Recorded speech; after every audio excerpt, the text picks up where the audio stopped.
A graça e a paz de Deus, sou o pastor Giovanni, eu tenho uma palavra de Deus para o seu coração. Estamos numa série de vídeos devocionais acerca do livro de Romanos, a carta de Paulo aos Romanos. Hoje estamos no capítulo 2, onde fizemos o capítulo 1, amanhã o capítulo 3, e assim por diante, cada dia um capítulo de Romanos, fazendo a leitura, fazendo uma breve explicação e uma aplicação para a nossa vida pessoal e coletiva, tá bom? Então, Romanos capítulo 2, abra o seu coração, que Deus abra também os olhos do seu entendimento para ouvir a palavra de Deus. Romanos 2:1 diz: portanto és indesculpável ao homem, quando julgas quem quer que sejas, porque no que julgas a outro, a ti mesmo te condenas. Pois praticas as próprias coisas que condenas. Bem sabemos que o juiz de Deus é segundo a verdade contra os que praticam tais coisas.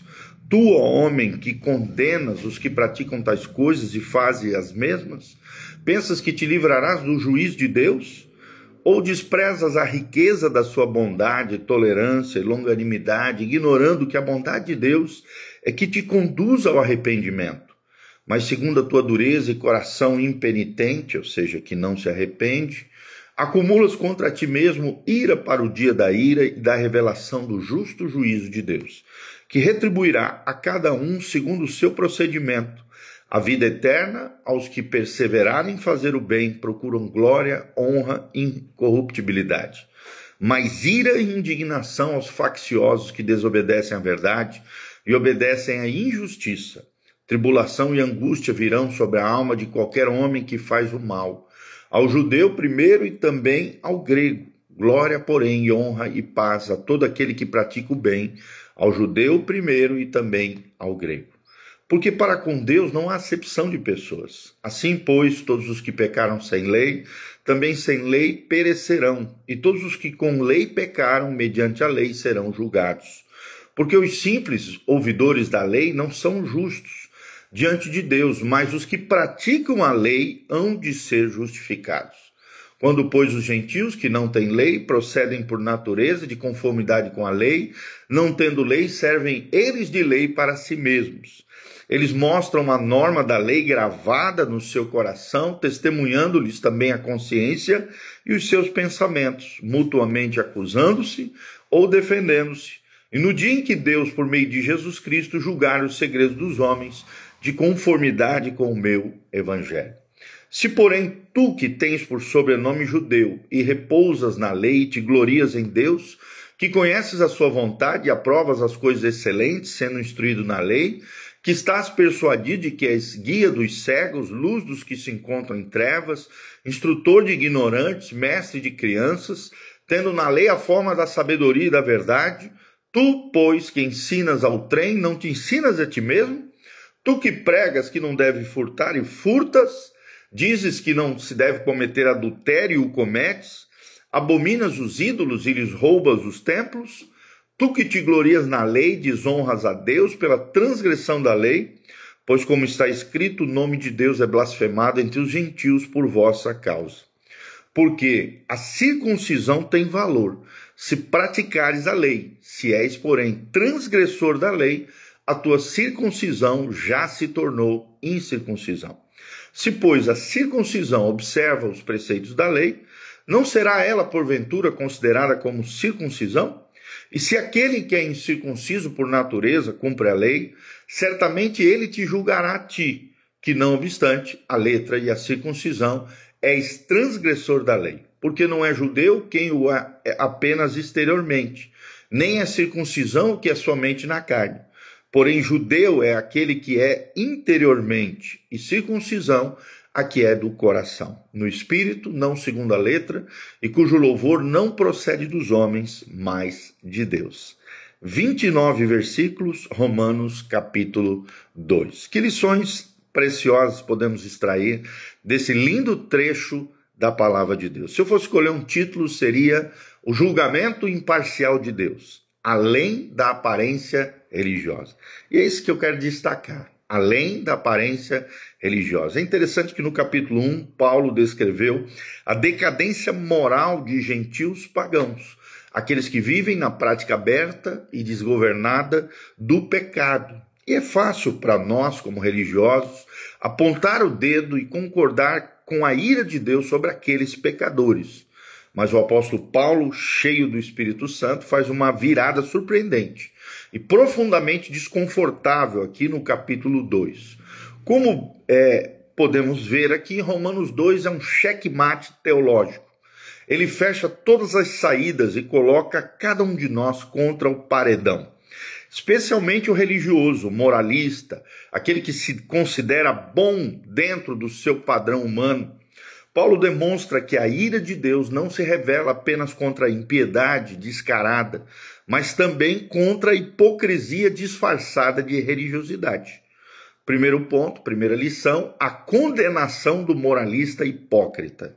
Dos versículos 1 ao 16, Paulo se volta aqui diretamente para aquele que julga e nos ensina um princípio universal. Portanto, és indesculpável ao homem quando julgas, seja quem for, porque no que julgas a outro, a ti mesmo te condenas, pois praticas as mesmas coisas. O alvo aqui é o moralista, o religioso, que se considera superior por condenar os pecados alheios. É interessante que o problema não é reconhecer o pecado no outro. A Bíblia nos manda discernir, mas condenar o outro sentindo-se superior enquanto pratica, ainda que de forma mais sutil, os mesmos princípios do pecado. Orgulho, inveja, maledicência, cobiça e injustiça. Depois vemos do 4 ao 5 a bondade de Deus e a dureza humana. O religioso apoia sua suposta superioridade na bênção que recebe. Mas o apóstolo Paulo nos pergunta, ou menosprezas a riqueza da sua bondade e tolerância e longanimidade, ignorando que a bondade de Deus é que te conduz ao arrependimento? Ou seja, a bondade de Deus, seu sustento, sua saúde, sua família, suas bênçãos, não é um sinal de que ele aprova a sua vida, mas uma demonstração da sua paciência para te levar ao arrependimento. Ao não se arrepender, o homem está acumulando ira para si mesmo, para o dia da ira, o dia do julgamento de Jesus. Dos 6 ao 11, vemos o critério do julgamento divino. Deus não julgará pelas aparências ou por títulos religiosos, mas julgará pela verdade. O princípio é claro. Ele retribuirá a cada um segundo o seu procedimento. Vida eterna para os que perseveraram em fazer o bem, obras que fluem de uma fé genuína. E ira, por outro lado, para os que são egoístas e desobedecem à verdade de Deus. E aqui está um ponto crucial. Para o judeu ou religioso, isso soa como uma boa notícia, pois eles têm a lei nos seus corações. Mas isso os leva direto para a próxima armadilha. Versículos 12 ao 24, segundo pontinho, o princípio que aprendemos é a condenação do ouvinte da lei. Agora Paulo fala diretamente aos religiosos, aos judeus, aqueles que possuem e ouvem a lei de Moisés. Por um lado, vemos a posse versus a prática, do versículo 13. Porque a Bíblia diz, porque os que ouvem a lei não são justos diante de Deus, mas aqueles que praticam a lei hão de ser justificados. Ter a Bíblia, conhecê-la, ouvir os sermões, frequentar a igreja, não é critério de justiça. Claro que é bom, é necessário, temos que fazer, mas isso não é critério de justiça. O critério é a prática do bem, a prática perfeita, o aperfeiçoamento. O pecado do religioso é maior porque ele tem mais luz, mais conhecimento, ele sabe o que é certo e muitas vezes não faz. Ele condena o adultério no outro, mas nutre luxúria no seu coração. Condena o roubo, mas é ganancioso. Condena a idolatria, mas ama o dinheiro mais do que a Deus. Mamon. Mais a mamon do que a Deus. Do 21 ao 24, vemos a acusação dos gentios também. Paulo usa uma série de perguntas cortantes. Tu que pregas que não se deve furtar e furtas. Tu que dizes que não se deve adulterar e adulteras. Tu que abominas os ídolos e roubas os templos, ou seja, a hipocrisia do povo da lei, faz com que o nome de Deus seja blasfemado entre os gentios, ou seja, aqueles que não são judeus. A vida inconsistente aqui do crente é o maior obstáculo para a evangelização. Vou repetir, a vida inconsistente do crente é o maior obstáculo para a evangelização.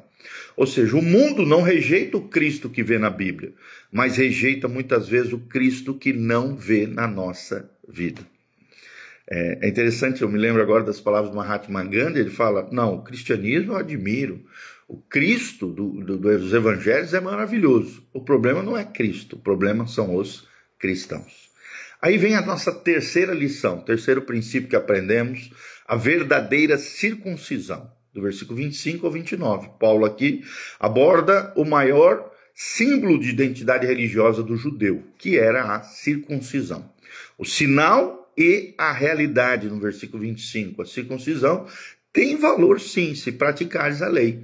Se és, porém, transgressor, da lei, a tua circuncisão já se tornou incircuncisão.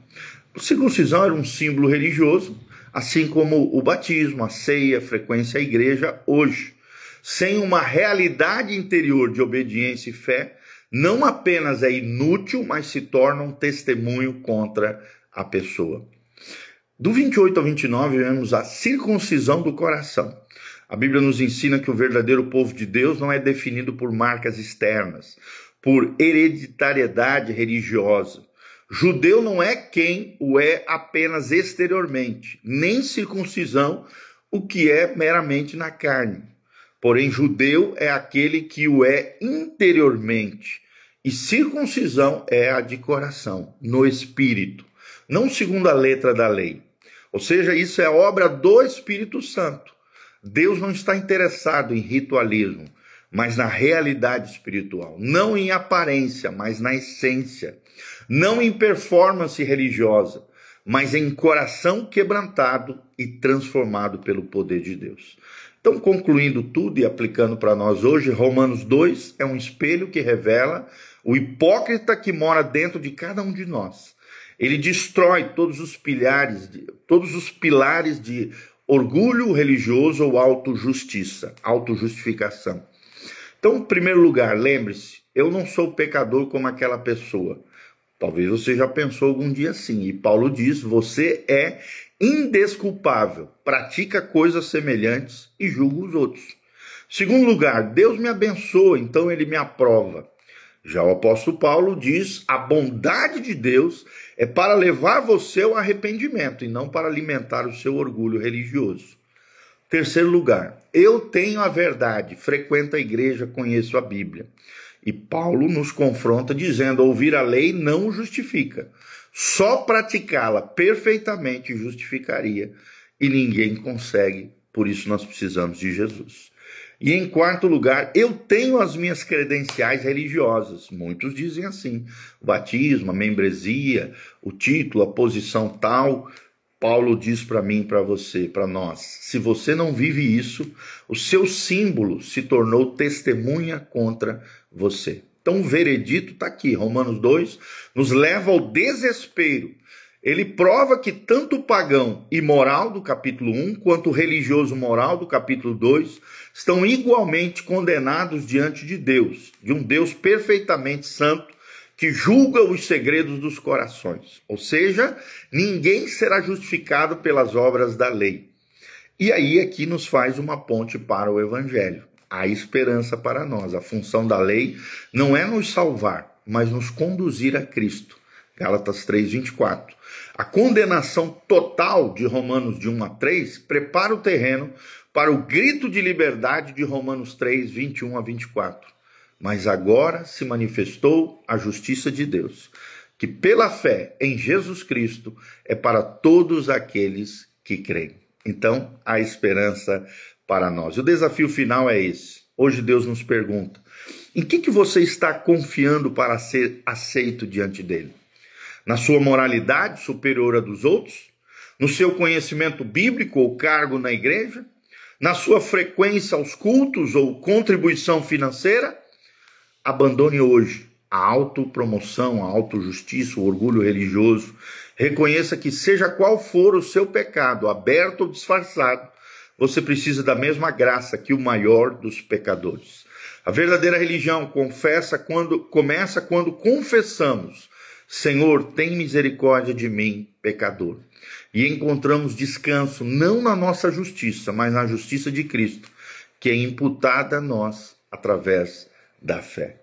Então, que a nossa oração seja o seguinte: feche os seus olhos, coloque a mão no seu coração. Senhor Deus, nós confessamos que somos especialistas em apontar os pecados dos outros. E muitas vezes somos cegos para nosso próprio pecado e hipocrisia. Quebra a nossa arrogância espiritual. Grava-nos, eu te peço, com a tua bondade, que a tua bondade não seja menosprezada dentro de nós, mas que ela nos conduza hoje a um genuíno e profundo arrependimento na tua presença. Limpa-nos da culpa do julgamento hipócrita e nos conduz aos pés da cruz, quebrantados, no único lugar onde o religioso e o pagão podem se encontrar igualmente perdidos e igualmente salvos pela tua graça bendita. Em o nome de Jesus Cristo. Amém e amém. Amém? Quero mandar um abraço para a tia Lu, a Pri Franschini, a Ana Paula Rossi, a doutora Susan Ferreira, Regina Ribeiro. Todos os nossos amados irmãos estão aqui conectados conosco. Que Deus te abençoe. Um ótimo dia para você. Se você chegou no finalzinho, está aqui à disposição esse vídeo. Você pode assistir, assista, vem estar conosco. Também, toda terça-feira, nós temos o Instituto Bíblico Casa na Rocha, às 19h30. Dr. Camargo, 4555, Zona 2, em Umuarama, Paraná. Aqui no link da descrição tem todas as informações do nosso ministério, os horários de cultos todo domingo, às 9 horas da manhã e às 19 horas. Venha estar conosco, venha ser abençoado, venha fazer parte dessa comunidade abençoada, dessa família de Deus. Existe um lugar para você no coração de Deus e no nosso coração, tá bom? Que Deus te abençoe, tenha um ótimo dia, uma ótima semana. Continue aqui conectado conosco, pega esse link, compartilhe com outras pessoas. Se você está no YouTube, não esqueça de assinar o nosso canal, ser um assinante, receber conteúdos exclusivos para abençoar o teu coração. Eu tenho certeza que você será tremendamente abençoado. E no link da descrição também tem todas as informações do nosso ministério, da nossa igreja, as informações para contribuições. Se levante como um cooperador fiel nessa obra linda que Deus está fazendo. Desde já nós agradecemos o carinho, o afeto, a generosidade dos irmãos para com este ministério. Que a graça e a paz de Deus esteja sobre todos nós, em o nome de Jesus. Um abraço para Ana Paula Rossi também. Amém, amém e amém.